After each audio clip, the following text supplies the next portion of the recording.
Bonjour tout le monde, ici Steve Jean, bienvenue à Québec Mountain Bike Podcast, le balado québécois dédié à la passion du vélo de montagne. Quand on parle de course, en général, on parle des athlètes, on parle des entraîneurs, on parle, mais il y a une équipe en arrière de ça, puis souvent, les gens qui sont un peu plus dans l'ombre, ben, c'est les mécaniciens. Puis les mécaniciens, ben, c'est une partie super importante là, du bon déroulement d'une course, là. Puis je pense que on n'en parle pas assez. Ça fait qu'aujourd'hui, ben, j'ai décidé de rencontrer un mécano qui a beaucoup d'expérience, un cycliste qui est là depuis très très longtemps sur la scène du vélo de montagne. Et puis ben il était assez gentil aujourd'hui pour m'accueillir chez lui. Alors je vous présente Luc Langevin. Bonjour Luc. Salut, ça va bien? Ça va très bien. Ah oui. Luc, les gens peuvent te connaître parce que tu travailles à Bromont ici au Petit Stop Vélo Café comme mécano. Mm-hmm. On te voit sur les circuits de course aussi depuis longtemps. Oui. Parce que ton fils qui a couru en descente, Hugo Langevin, qui a couru pendant plusieurs années, qui a été très très bien positionné là, je pense au niveau même québécois, canadien, puis même international sur la Coupe du Monde là. La course coule dans le sang de la famille depuis longtemps, je pense. Hein? Oui, quand même un pas mal là, tu sais, ça fait plusieurs années là. Hugo, ça doit faire 20 ans là, qu'on fait du vélo à Bromont. Ensemble au début et il a décidé de faire des courses, il aimait ça, tout ça. Fait que oui, je l'ai suivi, je l'ai aidé, on a décidé de faire ça ensemble. On est une espèce d'équipe là. Ouais. Puis comme tu disais, oui, le côté non vu de tous les coureurs, la mécanique, c'est hyper important. C'est quelque chose qu'il faut que le pilote ait confiance en son vélo. Faut pas qu'il ait la tête à penser si son vélo est en bonne condition ou pas. Ouais. C'est quelque chose qu'on fait de plus en plus précisément, avec l'expérience, évidemment. Au début, on fait des petites erreurs, mais après ça, on s'ajuste. Puis c'est ça, ouais, c'est quelque chose que j'adore, la mécanique. Je travaille là-dedans, chez Petit Stop Vélo Café, évidemment. Et puis depuis l'ouverture. Et puis puis maintenant, je fais partie aussi de l'équipe de Pit Stop Racing Team, avec Laurie puis Rebecca qui s'occupe de ça. Puis l'an dernier, j'ai été demandé à aller faire un événement avec eux autres pour préparer les vélos. Puis c'est moi qui monte leurs vélos aussi, évidemment, là, dans l'entre-saison. Fait que, puis cette année, je devrais retourner probablement, là, si les budgets sont bons, on va retourner probablement en Europe une autre fois. Là. Fait que, c'est vraiment le fun. Là. Ouais. C'est l'équipe de cross-country de la boutique. La Coupe du Monde, elle, c'est Coupe du Monde. Ouais, oui, c'est ça. C'est la vraie affaire. C'est la vraie affaire. Ouais, c'est ça. T'as fait aussi, on en parlait d'Hugo tantôt, donc des coureurs qui font de la descente. Ouais, j'ai fait de la mécanique pour De Vinci aussi, dans le temps que Hugo roulait pour De Vinci avec Bastien Major. Puis pour ses équipiers, tout ça, là, les derniers championnats du monde qu'il y a eu à Sainte-Anne. J'étais là pour on remontait des vélos puis on remontait des roues assez régulièrement là. Ah ouais, hein? C'est-tu quelque chose qui brise le plus, je pense, en descente? En descente, c'est pas mal ça, là. C'est pas mal les roues, là. Ouais, hein? Le restant du vélo, c'est pas si mal, là. Mais les roues, là, surtout à Sainte-Anne, dans l'Ouest canadien, c'est moins pire. Les circuits, les montagnes sont plus belles, sont plus douces un peu. Même si ça peut exploser une roue quand même, là. Mais oui, à Sainte-Anne, là, tous les mécaniciens de la Coupe du Monde, ils disent que c'est la pire place. Là, fait que... ça, on l'a vu. Parce que moi personnellement, je l'ai vu l'an dernier là sur la drop Steve Smith. Là, c'est comme pendant les pratiques. Là, les pratiques, là, on voyait régulièrement là, les coureurs un arrêt de l'autre, puis les roues éclatées. Les roues éclatées, là. Ben oui. C'est très très dur là, tu sais. Puis t'as beau essayer de la mettre plus souple, plus dur, mais rien à faire là, ça explose. C'est la technique. Là. En général, là, les gars faisaient une run, on mettait une roue neuve en arrière, puis on réparait un autre le temps qu'ils remontent, qu'ils reviennent. C'est à peu près ça là, dans les pratiques. Là. Fait que c'est comme ça. On parle de roues, ça fait longtemps que tu t'amuses là-dessus. Tantôt, tu me racontais que dès ton enfance, là, c'était même avant même que les vélos de montagne existent, là. T'étais un amateur de découvrir la mécanique des bicyclettes, là. Ben, j'ai toujours aimé la mécanique. C'est ça, je te contais tantôt, c'est que quand je demeurais à Montréal, puis il y avait une petite boutique de sport, peinture et vélo, de l'autre côté de la ruelle de chez nous. Puis j'étais tout jeune, j'avais une dizaine d'années, là. Fait que j'allais prendre des vieilles roues qu'il y avait dans les vidanges, dans les boîtes de vélo, pour me faire des vélos. Mais on parle de vélos Mustang, là, des 20 pouces, là, des choses comme ça, là, t'sais. Puis c'est ça, fait que ça part de loin, je pensais à ça, tu sais, c'est que ça part de loin que j'ai toujours aimé faire de la mécanique sur des vélos, puis le vélo de montagne, ça existait même pas dans ces années-là. Puis par la suite, ben le vélo de montagne est arrivé, tu sais, on a eu tous des Peugeot, là, des vélos de route, parce que c'était ça qui était à la mode. Par la suite, les vélos de montagne sont arrivés dans le monde du Québec, Canada et compagnie. Les années 80. À peu près, ouais, c'est ça. Puis j'ai eu un vieux vélo là qui venait nous venir de chez Sears ou quelque chose comme ça. Là. Puis mes parents avaient un chalet dans le nord, puis on allait se promener dans les trails de ski de fond, puis de motoneige, tout ça là. Puis avec mon frère, puis on se promenait en vélo de montagne, là. C'était vraiment le fun, là, tu sais. Fait qu'on a pogné la piqûre beaucoup à partir de là. Puis par la suite, ben là, on a découvert les coupes Québec qui avaient lieu partout ici au Québec. Fait qu'on a suivi ça, les régionales, là, les mardis de la Presqu'île, les mercredis de Terrebonne, les régionales à Bromont, tout ça. On a tout suivi ça.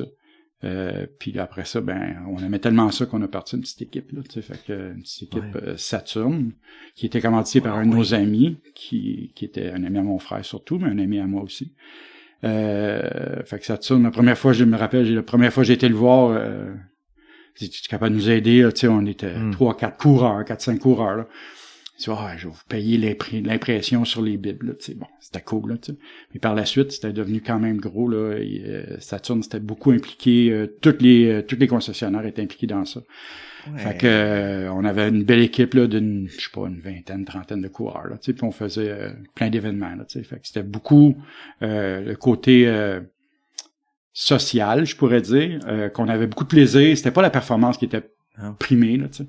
Mais on faisait beaucoup d'événements, là, toutes les Coupes Québec, tout ça, là. Fait qu'on avait une belle équipe, une belle exposure pour Saturne aussi. Puis on a passé des belles années là quand on était. Hugo, il était à peine. Il était peut-être même pas au monde quand on a commencé ça, probablement. Tu sais, fait que... Toujours avec ton frère, ça? Mon frère a fait partie de l'équipe, mais j'ai recommencé, tu sais, on rencontre des amis, c'est des familles, hein, dans le vélo de montagne, c'est des petits groupes, c'est tout le temps les mêmes personnes. Fait que là, on s'entend bien avec quelques personnes. Ah, tu veux-tu faire partie de mon équipe, là, tu sais, tout ça. Puis ça a parti comme ça, puis là, ben tranquillement, avec, tu sais, plus que tu as de budget, plus que tu peux aider du monde. Moi, ma philosophie dans ça, c'était d'aider du monde à venir faire du vélo, puis à apprendre c'est quoi, puis à découvrir. Puis en étant en groupe, ben c'est plus facile de s'aider. Quelqu'un a une crevaison, on aide, puis bon, plein de choses comme ça. Fait que j'étais pas mécanicien, mais je faisais des courses aussi, puis je donnais un coup de main aussi là, à tout le monde, là, parce que la mécanique, j'aimais ça. Puis c'est ça a parti comme ça, puis par la suite, là, il y a eu des équipes. On a été impliqués avec des équipes d'autres boutiques là, qui nous ont donné un coup de main aussi. Là, tu sais, je pense à Gravité Sport dans le temps, c'est Performance, tout ça, là, c'est le Saint-Onge et compagnie, puis maintenant ça, Vélo Café qui ont leur propre équipe maintenant. Puis c'est sûr que je suis pas mécanicien officiel pour l'équipe de descente de Gravité, mais c'est sûr que je vais être là pour donner un coup de main aux kids. C'est ça. Ouais, puis là, mais le côté mécanique là, directement, c'est arrivé. À quel moment dans ta vie? Là? Ben la mécanique, comme on disait tantôt, j'ai toujours aimé ça. J'ai fait du rallye auto, de la course automobile au Québec. Fait que la mécanique d'auto, je connaissais ça. J'ai appris avec des amis eux autres qui étaient vraiment mécaniciens. Puis quand je suis tombé dans le vélo, ça coûte cher ramener un vélo au magasin. Puis quand tu le brises, faut t'attendre qu'il y ait le temps de le réparer, parce que tout le monde a de l'ouvrage. Fait que changer des rayons, changer des câbles de vitesse, ajuster des dérailleurs. Des fois, on touchait pas aux bonnes vis, mais on commence comme ça, puis on apprend, puis on ajuste les freins, puis on regarde. Après ça, les réseaux sociaux ont apparu, YouTube, tout ça. Fait que c'est une source vraiment idéale pour quelqu'un qui veut apprendre. Et puis, c'est comme ça. La mécanique, c'est un peu... grâce puis à cause de Hugo aussi là qui devenait quand même assez bon au Québec. Puis avec l'équipe que j'avais, moi je faisais plus de courses ou à peu près pas là. Puis je m'occupais de la mécanique des gars, j'emmenais toutes les pièces, puis on trimballait du stock, puis les tentes, puis les tables, puis les pieds de réparation, puis tout ça. Puis on réparait des vélos, puis on donnait un coup de main au gars là, puis c'est ça de même. Puis tranquillement, d'année en année, là, ça fait quand même longtemps. D'année en année, on apprend les nouvelles technologies, tout avance là, fait que on ajoute plus d'outils, puis on devient meilleur, puis on fait moins d'erreurs, puis la préparation c'est hyper important. Tu sais, avant de partir à une course de vélo, c'est pas tout le monde qui fait ça là, mais il faut que le vélo soit vraiment prêt, puis bien ajusté, puis faut qu'il aille rouler. Tu sais, tu peux pas travailler sur un vélo autant en descente qu'en cross-country, là, jusqu'au jeudi, puis le vendredi ou le samedi, c'est la course. Parce que t'auras pas roulé, t'auras pas comme breaké tout le vélo pour être sûr que tout est correct, qu'il n'y ait pas un boulon qui se défasse pour rien. Fait qu'il faut le faire comme une semaine avant, là t'as le temps de rouler, on vérifie. C'est un long processus, mais ce qui fait que la fin de semaine de course, t'as très peu de bris, là, t'as très peu de surprises, là. Fait que ça, c'est quelque chose qui est important à faire. En tout cas, moi, que je trouvais important. Puis c'est ce qui a fait que en course avec l'équipe, ben on n'avait pas trop de bruit, là. Des crevaisons, des roues, mais tu sais, on a tout le temps en descente, surtout, là, on a tout le temps une roue de super, mais en cross-country aussi, ils ont toutes des roues de super là, en cas qui arrive de quoi. Là, absolument, oui. Fait que on est tout le temps prêt à l'éventuel qu'il arrive quelque chose, puis que durant les pratiques, ben on peut changer, puis on est prêt pour continuer à les pratiquer pour être en bonne position, puis reconnaître les circuits puis tout. Là. Fait que c'est beaucoup de ça. Là. Mais même si en descente, ça brise, il faut qu'il se rende jusqu'en bas de la montagne. Là, ensuite, on répare. Mais en cross-country, souvent, s'il y a une crevaison ou quelque chose, puis il faut qu'il répare, là, ils t'attendent, là, puis ils font signe, répare sur le spot, là, parce que... en course, ce qui arrive, c'est qu'en course, c'est différent. C'est deux disciplines complètement différentes. En descente, on prépare, on fait des reconnaissances de parcours. Puis l'événement arrive, il y a une run de pratique ou deux, là, il y a un petit temps là, le matin de la course, puis après ça, il y a un break, puis après ça, la course commence. Fait que dans le break, on est capable de revérifier le vélo, tout ça. Quand il part, on peut plus rien faire. Le mécanicien, il attend son pilote en bas, puis lui, il monte en haut avec, puis il check si tout est correct. En cross-country, c'est différent parce que c'est le même principe, c'est la reconnaissance de course. Il y a beaucoup d'entraînement parce que le cross-country, c'est différemment plus physique, là. C'est pas plus ou moins physique, mais c'est différent. Il y a beaucoup d'entraînement. Et eux aussi, quand ils font des reconnaissances de parcours, ben là, s'ils crèvent, ils sont pas en course, fait que c'est pas trop pire, ils ont le temps. Puis souvent, c'est sur une petite surface, puis ils sont capables de couper à travers les bois, là, puis de revenir on les attend tout le temps. Il y a tout le temps un mécanicien proche pour leur donner un coup de main s'il arrive une crevaison ou un pépin. Mais en course, souvent il y a un point de ravitaillement, puis un point de réparation seulement qui n'ont pas le droit de donner d'eau. Fait que c'est souvent dans celui-là que je suis parce que ils sont plus au milieu du circuit, puis c'est souvent plus les endroits qui sont plus propices à avoir un bris mécanique. Que nos puits de ravitaillement qu'on voit à la télé beaucoup plus souvent. Là. Nous, on est plus dans le bois. Puis on amène 2 roues, les pompes, un peu tout ce que ça prend. Là, les câbles à vitesse, des freins prêts, disques, tout ça. Là, Fait que on a tout ça étendu sur le bord de la piste. Puis on croise tout le temps les doigts pour que notre pilote n'ait pas besoin de nous autres. Là. On veut juste passer du bon temps pour le monde là-bas. Là. Puis on espère tout le temps qu'il n'y ait pas de problème. Puis souvent, là, des fois, là, l'année passée, on n'en avait pas pu, là, mais souvent on a une communication cellulaire au moins là, pour dire si l'autre qui est à l'autre ravitaillement a vu qu'elle a une crevaison puis qu'elle est déjà passée. Fait que tu sais, bon, on peut essayer de se parler ou juste nous texter comme quoi qu'elle est passée, notre athlète passée. Fait que c'est des disciplines, oui, différentes. Mais en même temps, il faut que les vélos soient prêts tout le temps. Puis c'est tout ça, là, c'est toute la préparation, là, les pressions d'air, puis les pressions de suspension, puis le bon fonctionnement des vélos. Là, puis il y a plein de petits trucs pour essayer d'aider pour que le vélo aille plus vite. Ah oui? Ben oui, faut que le vélo, faut pas que tes roulements soient maganés, hein. Fait que faut pas que tes pneus t'aies la bonne pression, faut que la suspension elle travaille bien, faut que ton lockout en cross-country, ton lockout il fonctionne, faut pas qu'il fonctionne à moitié, puis en descente, c'est le même principe, les suspensions, on les refait en course, championnat canadien, je me rappelais, on faisait ça tous les soirs, là, on faisait les forces tous les soirs avec d'autres mondes là, on faisait pour qu'elles soient vraiment à point là, tu sais, fait que c'est tous des petits trucs. Câble et gaine, tout ça, il faut que ça soit propre et frais fait, là, tu sais, tout ça, là, fait que plein de petits trucs, là, qui fait que on espère que ça va aider le pilote, là, qui aille plus vite, là, tu sais, c'est plein, beaucoup de préparation, là. C'est très long, là. C'est très, très long, mais Quand on aime ça, c'est correct. Hein. T'en manges la mécanique, tu sais, ce matin quand on s'est appelé pour dire est-ce que ça fonctionne toujours, puis pour fixer le rendez-vous, tu dis viens me retrouver, pas de problème, je suis à la maison, aujourd'hui je monte des roues. Je monte des roues, ouais, c'est ça. Ben ouais, c'est comme ça là, tu sais. Ouais. Je fais des roues pour je le sais là, c'est pour Tristan Lemire là, tu sais, fait que je donne un coup de main là à Tristan.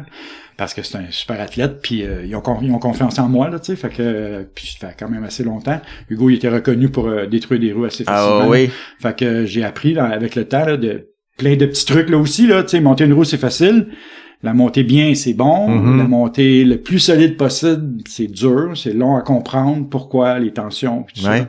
Fait que puis prendre les bons produits évidemment là, tu sais. Fait que ouais, on apprend. Fait que oui, je monte des roues, j'ai monté des roues tantôt, puis il me reste à les retendre tantôt là. Fait que...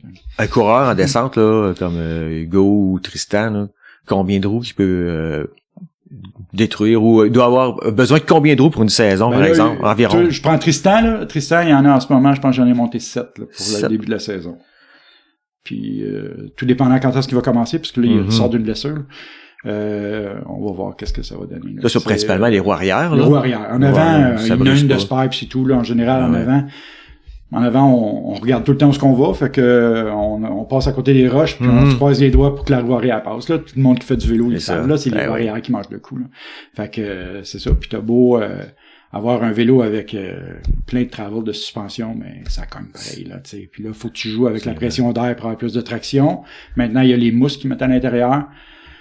Des inserts, des inserts, là. Il y a des plus et des moins à ça aussi, là. Fait que c'est bon, pis c'est pas bon, ça dépend. Quel rider. Pour quelqu'un qui fait pas de course, peut-être. À Bromont, c'est rough, là. Fait que oui, c'est ça sauve des rimes.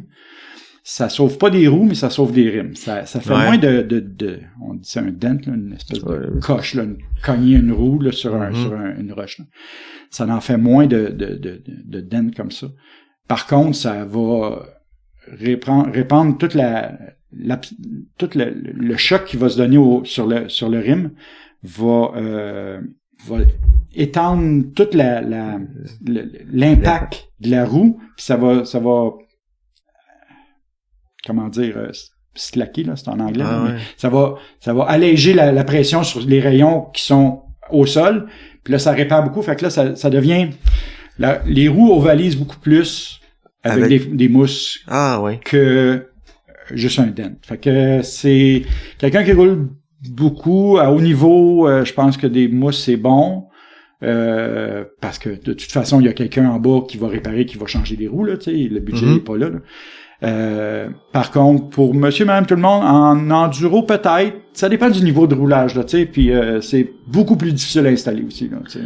Oh, oui. Tu sais, quand tu pognes une crevaison, puis faut que tu changes ton pneu, là, l'espèce de couche-cord qu'ils appellent, là, c'est pas simple, là, tu sais, on a eu beaucoup de problématiques avec ça, là, les pneus, ils déforment, là, tellement que c'est difficile à rentrer à l'intérieur, là, fait que c'est ça. Tu sais, c'est pas oui, c'est bon, mais oui, ça prend beaucoup d'eau. En descente, surtout en cross-country, tu sais, l'année passée, on avait amené deux coureurs. On avait chacun un set de roues. Là. Fait qu'on était capable de switcher, c'était les mêmes vélos. Fait qu'on avait au moins 2 roues. C'est moins dur sur les rims, là. Ben, en général, non, mais c'est des rims moins solides, plus légers, tout ça, là, tu sais. Souvent en carbone, là. Fait que c'est des rims un peu plus solides. Mais quand ça cogne fort, ça délamine puis ça arrête là, tu peux plus continuer. Fait que c'est ça. C'est le plus puis le moins, là. C'est pas simple, là. C'est pas blanc et noir, là, tu sais. Au niveau, justement, là, des roues carbone versus aluminium, là, est-ce qu'on en voit quand même des coureurs, par exemple, en descente, là, qui courent avec des roues de carbone? Ben oui. C'est-tu vraiment répandu ou si... Je pense que oui. En général, les roues de carbone sont de plus en plus solides. Elles sont pas nécessairement plus légères en descente. En tout cas, c'est pas le but. Ils veulent avoir des roues plus rigides. Ouais. Par contre, ça fait une roue plus rigide. Fait qu'il faut que tu montes les tensions de rayons un peu moins serrées. Mais ça coûte cher. Si t'es pas commandité par une compagnie de roues de carbone, ben, tu vas remonter des roues en aluminium. Okay. Il y a pas de différence de vitesse, je pense pas. C'est juste une roue d'aluminium, c'est moins cher. Là. C'est comme vraiment moins cher. Là, Absolument. c'est ça. Tu peux avoir 5-6 roues en aluminium pour une roue en carbone. Par contre, en cross-country, là, c'est autre chose. Ouais, en cross-country, ben, ça détruit moins, honnêtement. Ouais. Tu sais, c'est beaucoup. Tu sais, les riders, les vélos sont plus légers, il y a moins de descente à pic qu'il y en a, là. Mais tu sais, c'est pas non-stop, là. Fait que une roue en carbone, je pense que c'est efficace, là. Si on regarde les hauts niveaux, ils ont toutes des roues en carbone en général, là. En Coupe du Monde, je pense que je suis pas sûr qu'il y a du monde qui a des roues en aluminium, honnêtement. J'ai pas vérifié ça, là, mais il y a pas beaucoup de monde qui a des roues en aluminium. C'est la Coupe du Monde. Avec les années, là, avec ton expérience,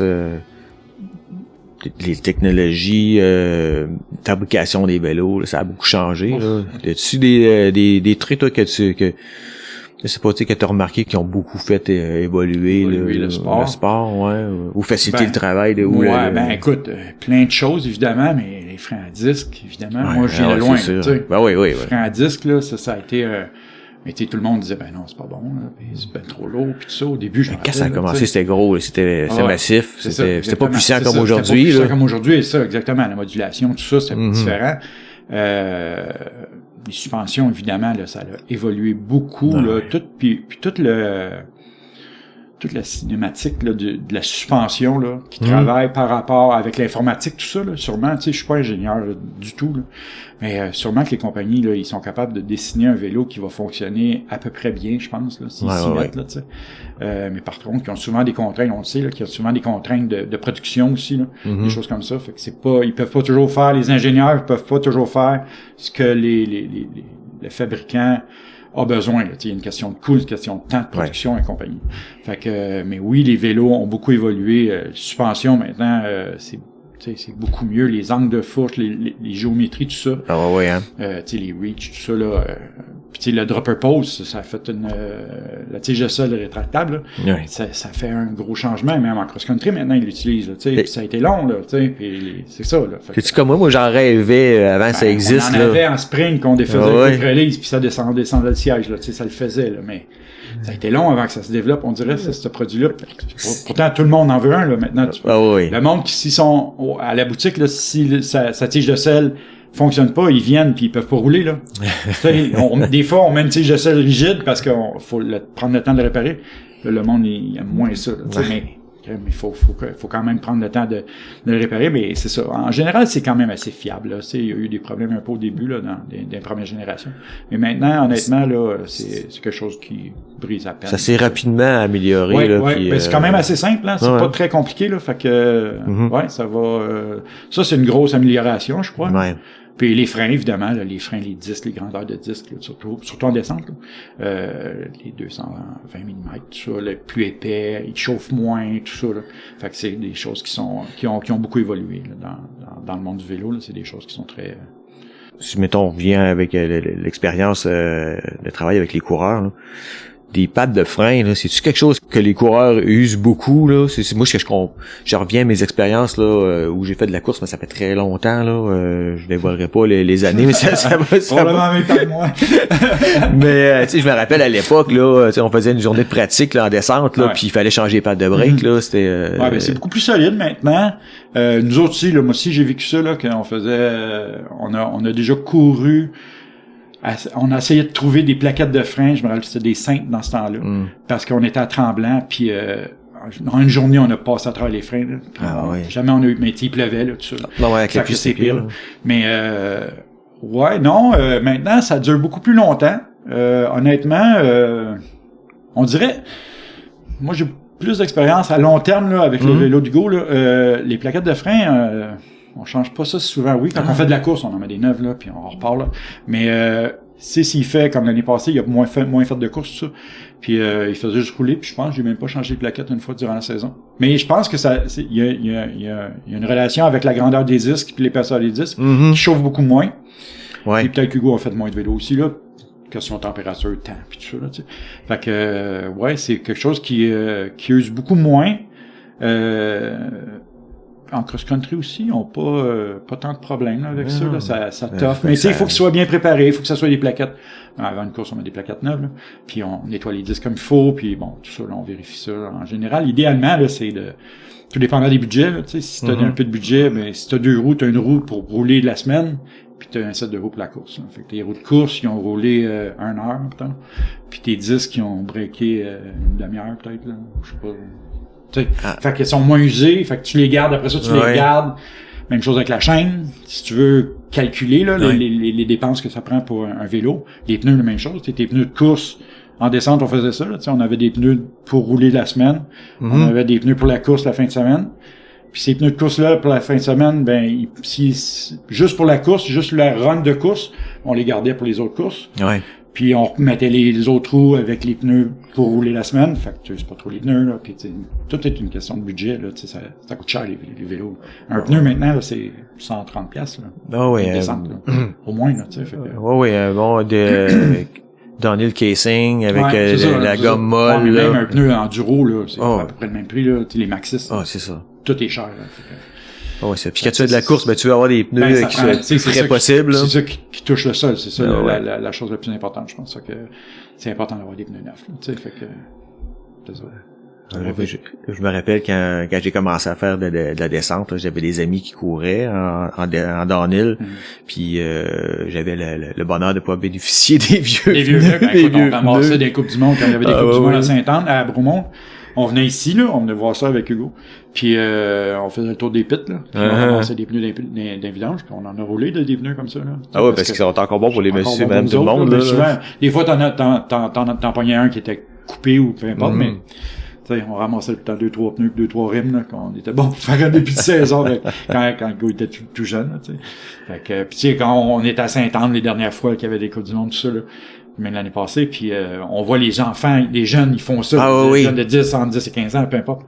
Ils se promènent dans les paddocks là, en fin de journée, quand il y a pas trop de monde, puis ils ramassent des pneus qui sont cachés derrière les tanks qui sont plus bons, là, tu sais, puis tout ça. On a tout fait ça, là, c'est comme ça, fait que c'est drôle.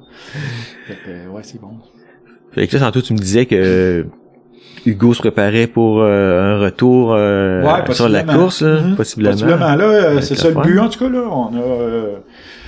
ça, il veut faire les Coupes Québec, sûrement. Il veut aller probablement faire le championnat canadien, là, si les dates tombent bien avec les vacances, tout ça, parce que ça aussi, là, tu sais. Parce qu'il travaille aussi, maintenant, il travaille à temps plein, là. Il a tout le temps travaillé à temps plein, Hugo. Il a pas fait ça, il a pas fait de course sans travailler, là, tu sais. Ah oui. Fait que, ouais, et le but, c'est d'aller faire des coupes dans l'Ouest, probablement 2 courses dans 2 semaines, là, pendant les vacances, je pense, c'est ce qu'il va faire.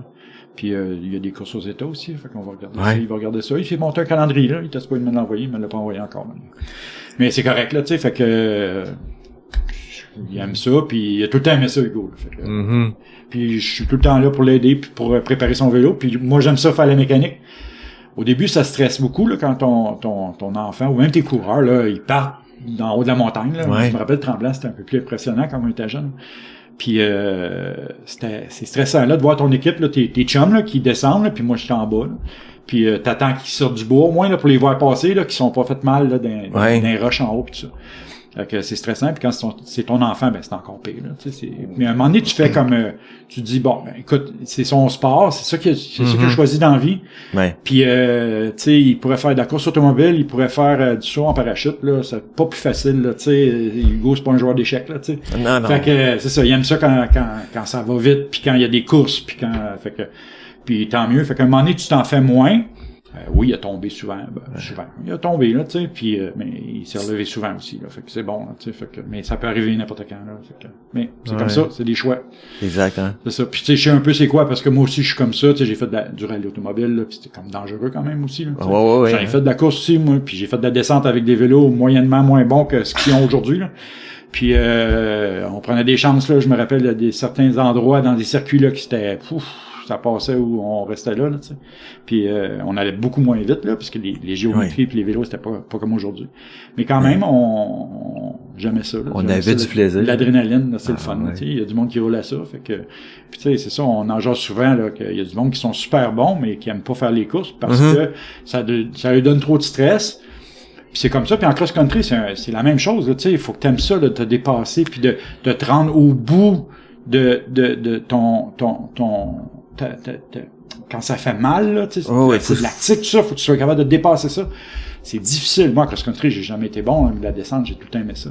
Mais c'est quelque chose qui m'épate, là, tu sais, qu'ils sont capables de rouler, je sais pas, 2 heures, là. Puis, c'est vraiment ça, hein, qui revient souvent quand on les écoute parler, là, j'aime ça, tu sais, quand ça fait mal, j'aime ça, de dépasser, là, tu sais. Ouais, vraiment beaucoup, là. C'est vraiment difficile, là, tu sais. Moi, je lève mon chapeau, le monde de cross-country, mais tu sais, tu sais, ces personnes-là, ils sont bonnes dans ça parce qu'ils ont une espèce de physique, quelque chose puis ça fait des années qu'ils en font, là, tu sais, ça se travaille pas, tu deviens pas coureur de cross-country en 1 an, là, tu sais. Non. Puis la descente, c'est un peu le même principe. Tu sais, il faut que tu sois capable de gérer la vitesse, la rapidité d'exécution, tout ça. Le positionnement, évidemment, puis tout ça, il y a plein de trucs là en descente. Mais c'est quelque chose qui est donné, que la personne aime ça ou moins. Puis c'est pour ça qu'il y a tant de différents sports. Là. Tu peux jouer au baseball, puis tripper aussi, puis jouer au hockey, là, c'est le même principe. Là. Ouais, c'est un beau sport, puis on est en plein air tout le temps. Là, on s'amuse beaucoup. Là. Ah, c'est ça, puis toute l'ambiance autour de ces événements. L'ambiance d'une course, là. Tu sais, j'ai été à des petites régionales l'année passée que le Petit Stop organise, là. Puis c'est la même chose que des Coupes Québec dans le temps, là. Tu sais, le monde sont friendly, ça jase, puis ça se prépare, puis là, ça parle de leur course, ça parle de leur pratique, puis j'ai échappé là, blablabla, tu sais.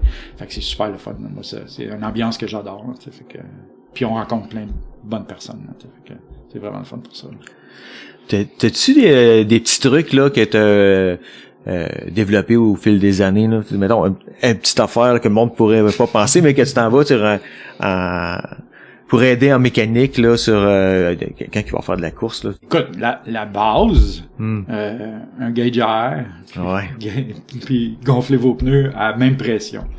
Ou tu sais, mais vérifier votre, tu sais, tu peux pas acheter ton gauge à air au Petit Stop puis venir faire ta course tout de suite après là à Bromont là mettons là. Tu sais, ça marche pas là. Faut que tu sais moi ça me faisait rire parce que j'allais aussi dans les championnats canadiens avec l'équipe canadienne là, on avait un groupe là, puis on allait faire de la mécanique, puis Bastien s'occupait de la gestion tout ça.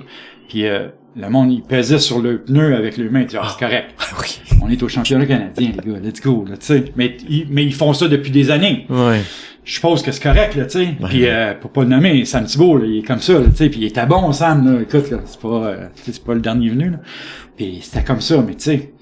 Fait que, je pense que la pression des pneus, c'est quelque chose à travailler puis à regarder, pour avoir toujours à peu près tu sais, c'est relatif aux conditions, c'est relatif à ce qu'on court, là, évidemment, là, mais tu sais, pour avoir une référence, tu sais, tu sais, c'est quelque chose qu'on devrait checker au moins à tous les fois que tu vas rider. Puis là, tu dis, ben là, aujourd'hui, c'est plus dur, peut-être un petit peu moins de pression, ou c'est pas trop mou, ou plus, ou moins, peu importe, là, tu sais.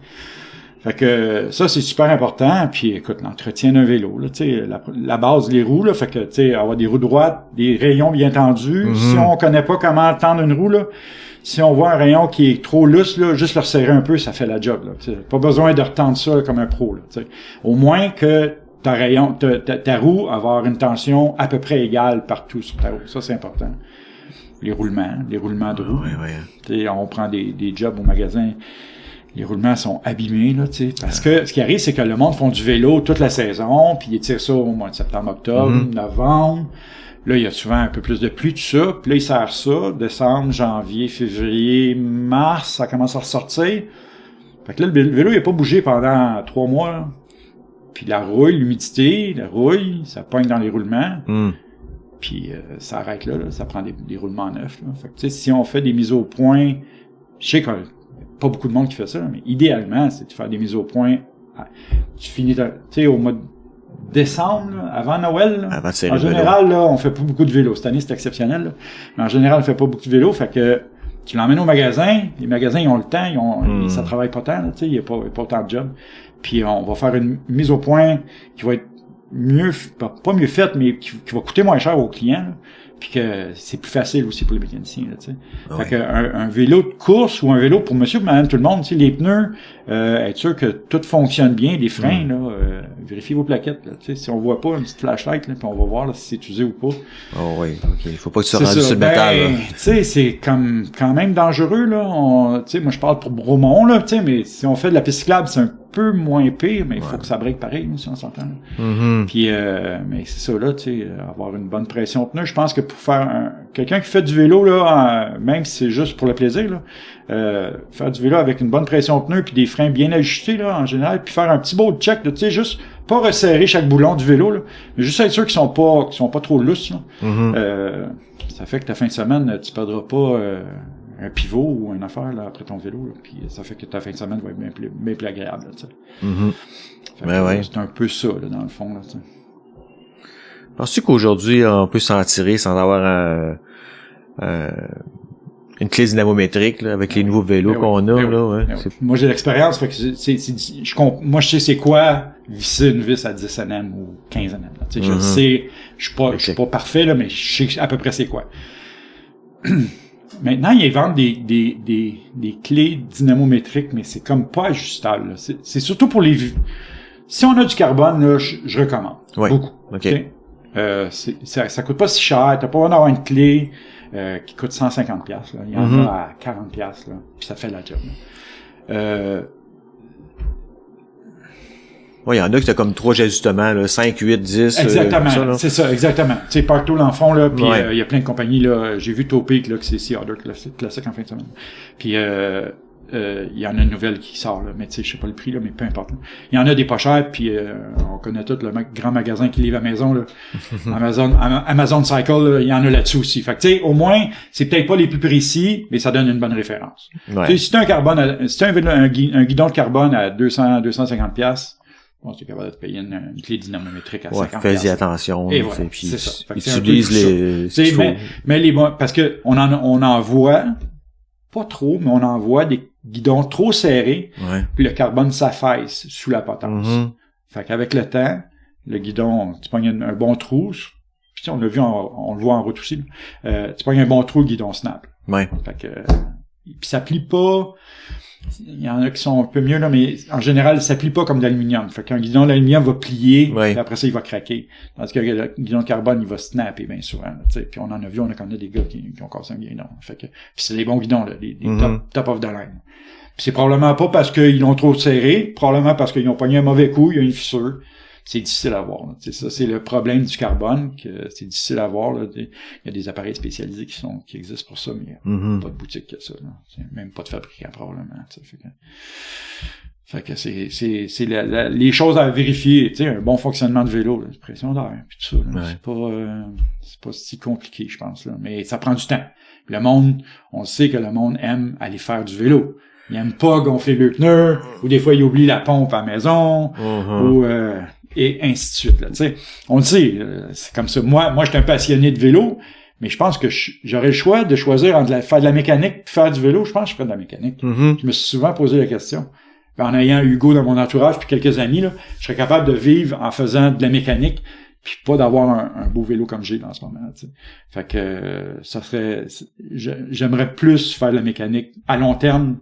Si j'aurais le choix là, de choisir un des deux, je pense que je ferais de la mécanique de vélo. Parce que j'aime vraiment ça. Là. C'est une passion. C'est carrément une passion. Là, comme je te disais, dans ma petit appartement, j'ai un petit atelier, j'ai un appartement exprès pour ça. Puis j'ai tous mes trucs, mes outils. Moi, acheter des outils, j'aime ça. Là, c'est comme acheter un CD là, pour quelqu'un ou peu importe. Là, fait que je m'arrange tout le temps pour avoir les meilleurs outils à date, puis tout ça. Puis il y en a tout le temps qui sort.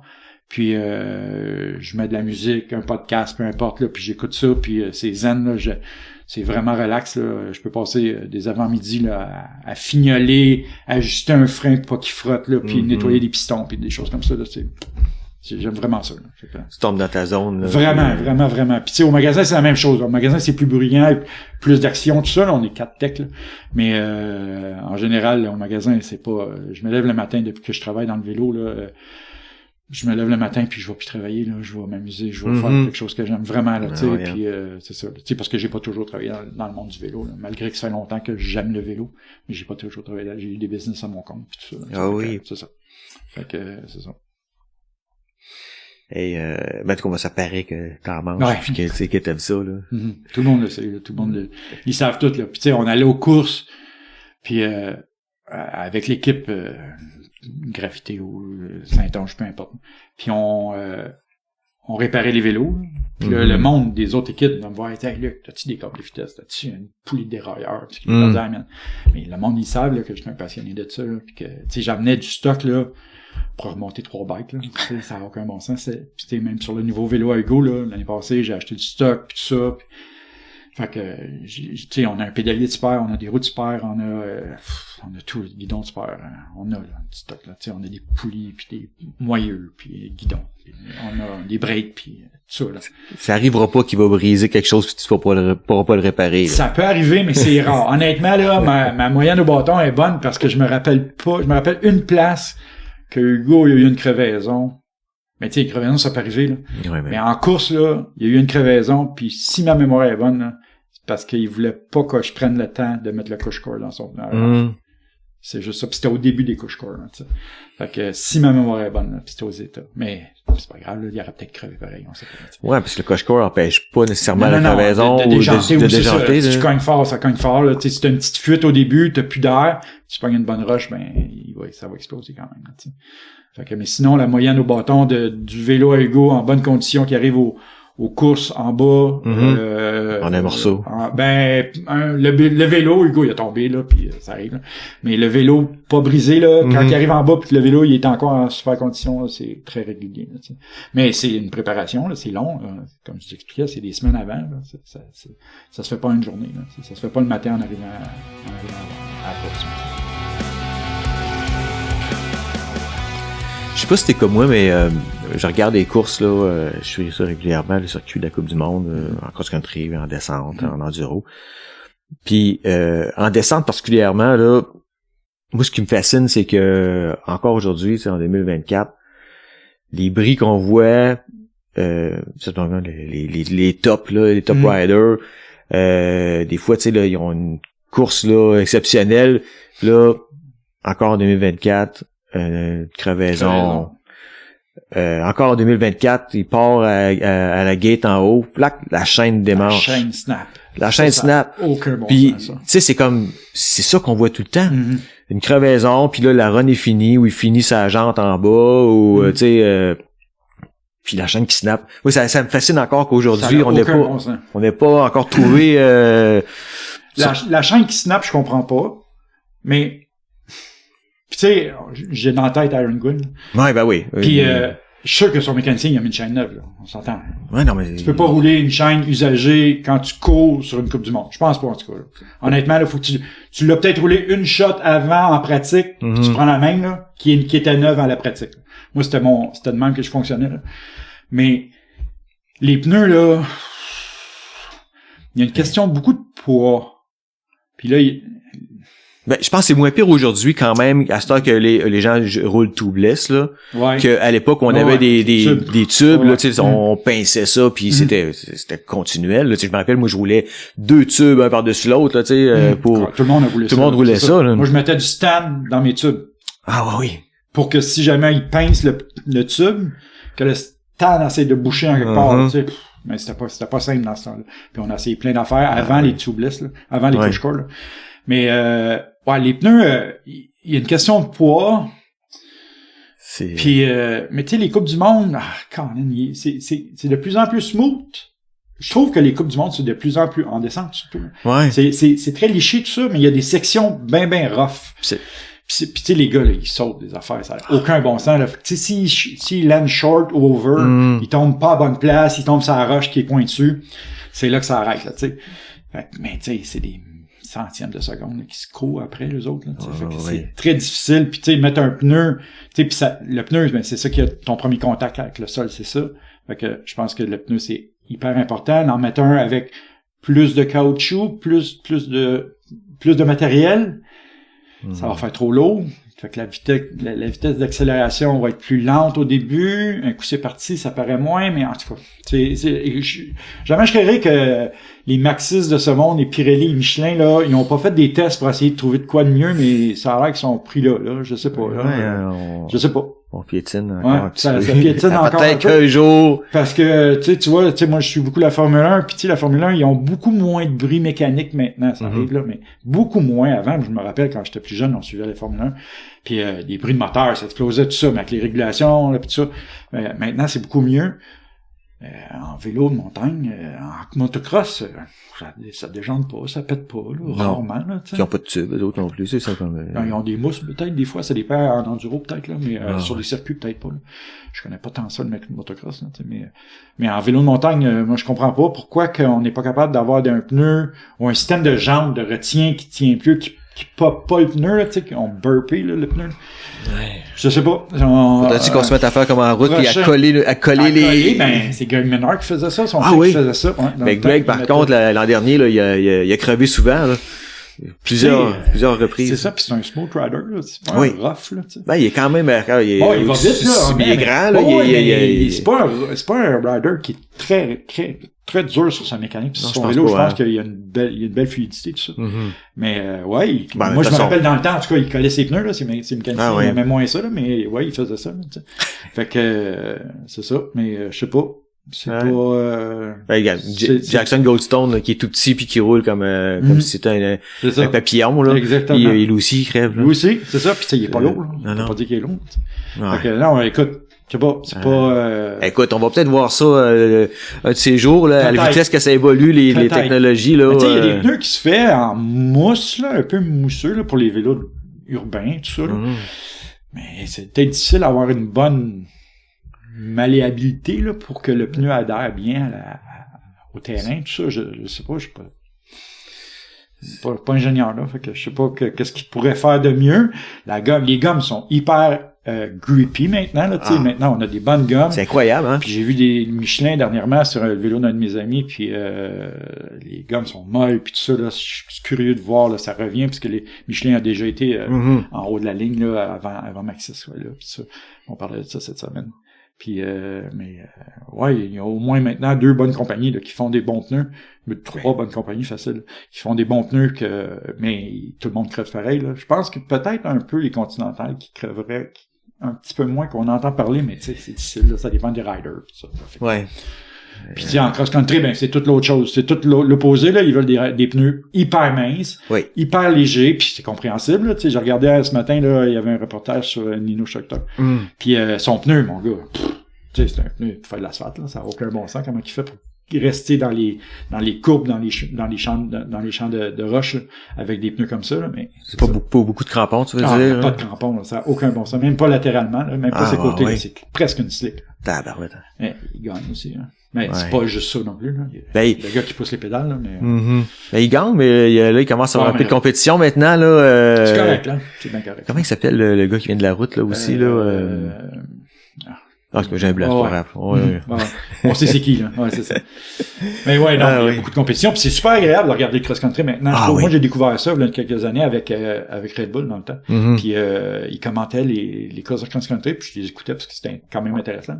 Puis, maintenant, c'est beau, c'est plus beau à voir. C'est une petite affaire long encore, mais c'est correct, là. Puis les sprints, puis tout ça, là, les short tracks, tout ça, c'est vraiment intéressant. Fait que, puis tu sais, maintenant, là, c'est pas juste du pédalage. Oui, il y a du pédalage, là, évidemment. Oui, mais il y a des sections qui sont... moi, j'ai vu des athlètes passer là, l'année passée, là, pas nommé Laurie, là, mais j'ai vu une vidéo d'elle qui a passé à Saint-Anne, là, tabarouette. Moi, je passais même pas là, tu sais, fait que c'est ça. Fait que, puis elle a un petit bike, là, c'était pas un bike d'enduro, là, tu sais. Laurie qui court pour l'équipe de Rebecca, ouais. Oui. Puis Laurie a été des super bons résultats, parce que c'est l'an dernier qu'elle a été championne canadienne.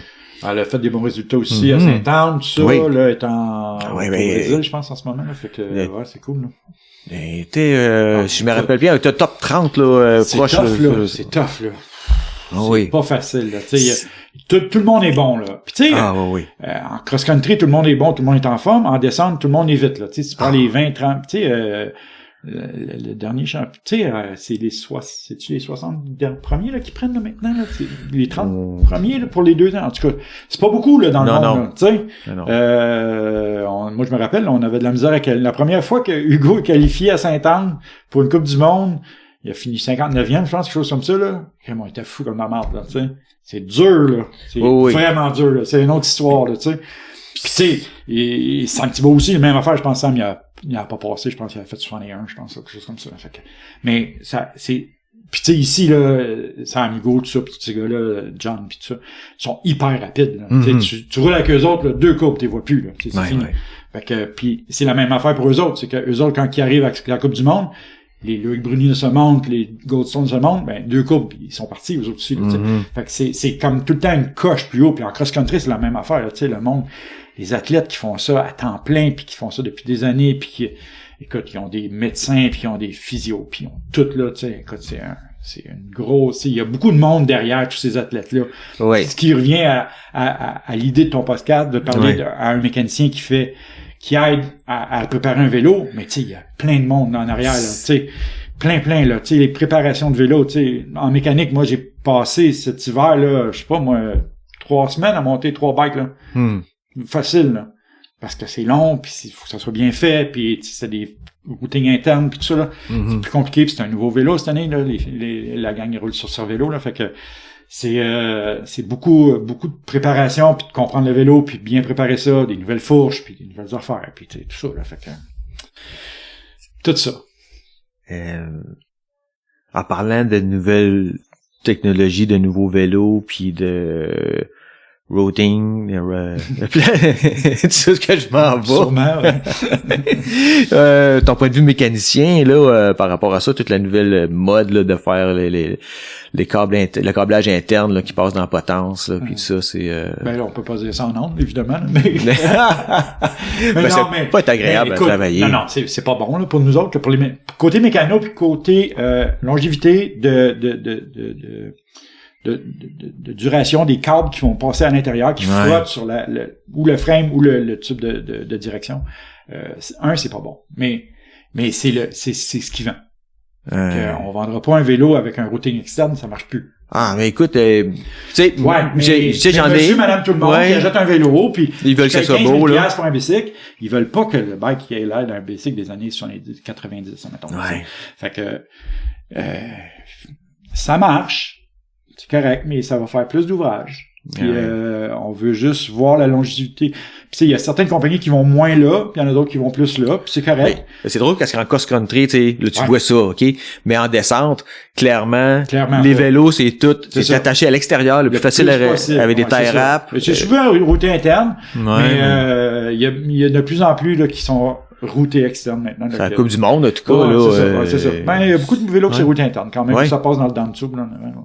Mais pas dans le headset, pas dans le head tube, là, c'est ça. Mais c'est beau, là. Oh oui. On peut pas dire que c'est pas beau, là. Non, c'est parce beau. que c'est beau, là. Tu vois pas les câbles, là, puis on a vu encore un vélo hier, là, que tu vois pas les câbles, les gaines passent sous la potence, puis à l'intérieur du guidon, tout ça. C'est hyper clean. Quelqu'un qui a un vélo avec un dérailleur électrique, tout ça, t'as plus rien, là. Tu sais, t'as plus de fil, là. Non, c'est ça. Avec ça, c'est plus de fil, là, rien, là. Fait que t'as juste tes gaines de frein qui vont passer, là. C'est tout. C'est hyper clean, là. Mais, c'est plus d'entretien. Mais tu sais, quelqu'un qui paye pour avoir un beau vélo comme ça, en général, l'entretien, ça dérange pas tant, là. Non. Puis, tu sais, si quelqu'un... C'est pas toi qui le fais, c'est correct. Non, ben, c'est un peu ça, mais tu sais, on le sait, puis on le fait, puis on les connaît. Puis on en a vu, là, des vélos électriques, là, avec une couette de fil poignée en moton, là. C'est pas mieux non plus, là, tu sais. Fait que, mais tu sais, il faut que les fils soient cachés. Fait que, à quelque part, on va vivre avec, puis on apprend. Puis les vélos électriques, ben c'est une autre histoire, là. Il y a beaucoup de technologie. On vient d'avoir une formation là, d'une compagnie des moteurs Bosch là, dernièrement. Pour être à jour dans tout ça, là, parce qu'il faut savoir où est-ce qu'on va. Puis il y a des nouveaux moteurs qui sortent aux 4 ans ou quelque chose comme ça. Là, fait faut être à date dans ces choses-là. Puis oui, mais c'est beau. On peut pas dire que c'est pas beau, un vélo avec les gaines toutes serrées, toutes cachées, là. Non. C'est hyper beau. Fait que si ça vend, c'est comme ça. Tu sais, les autos avec les grands écrans là, dans les autos, là, c'est beau. Ah oui, mais c'est dangereux, là. Hein? Ouais, c'est ça. Les techniciens, les mécaniciens, ils aiment ça, tu penses? Pas tant. C'est ça. C'est le même principe, là, tu sais, mais on va changer les morceaux, puis on porte des attentions plus particulières, là. Tu sais, on le sait que quand les routings internes, puis quand on fait une grosse mise au point, ben, on va enlever la potence, puis on va regarder les fils, puisqu'on a déjà vu, là, que les gaines usent. Fait que là, si la gaine à frein hydraulique use, puis elle perce à l'intérieur du cadre, ben, à un moment donné, le client, il y aura plus de frein, là. Fait que ça marchera pas, là, tu sais. Fait que là, il va-tu nous actionner? Fait que non. Fait qu'on va faire attention, puis on va porter des attentions particulières à ces choses-là. C'est comme ça. En tout cas, c'est fun de voir à quel point t'aimes ça, puis que t'en parles, puis je vois, tes yeux brillent, là, c'est ça. Puis je connecte beaucoup avec toi parce que on partage pas mal cette passion-là, là, de la mécanique, là, puis de la bicyclette en général. Là. Fait que, en tout cas, je te remercie beaucoup de m'avoir invité et d'avoir accepté de me parler aujourd'hui. C'est moi qui te remercie de m'avoir invité et d'être capable de partager ça avec les gens. Là. Ça peut apporter quelque chose à quelques coureurs ou quelques amateurs de vélo. Là. Puis soyez toujours à l'aise de venir nous voir chez Pizza Vélo Café. On est tout le temps prêt à vous donner des bons conseils. Vous allez voir. C'est bien. Ah oui. On aime ça. Ben, merci beaucoup. Merci. Merci tout le monde d'avoir écouté l'épisode. Si vous avez aimé, s'il vous plaît, allez liker et puis abonnez-vous afin de rester informé de l'apparition des prochains épisodes. Puis surtout, n'hésitez pas à partager à vos amis, de faire connaître le podcast. Et puis vous pouvez communiquer avec moi sur Instagram ou sur Facebook à QCMTB Podcast. Et puis à la prochaine!